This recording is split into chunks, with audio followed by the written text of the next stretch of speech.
আসসালামু আলাইকুম। দেখেন আমার একজন বোম্বাই কবুতর, ওদের দুইটা বাচ্চা আছে। এই সামনেরটা নর, পিছনেরটা মাদি। দেখেন জোড়াটা লাল টকটকা, অনেক বিগ সাইজের, কিংয়ের মতো দেখতে।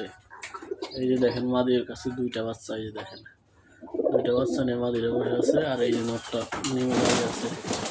এই জোড়াটা সেল হবে, যদি কোনো বাইর লাগে বাচ্চা সহ যোগাযোগ করতে পারেন।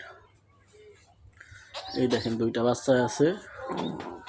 এই দেখেন দুইটা বাচ্চা একবার সেম এক সমান। দেখেন এই যে কোনো বাচ্চাটা ছোট বড় নাই, দুইটা বাচ্চা একবার সেম এক সমান। দেখছেন? এই যে দেখেন বাচ্চা, এই যে দুটা বাচ্চা এক সমান দেখতে পারতেছেন। এই যে দেখেন দুটা বাচ্চা এক সমান। যদি কোনো ভাই লাগে যোগাযোগ করতে পারেন। এটার মাদি, আর এই যে নটটা এখানে দাঁড়িয়ে আছে।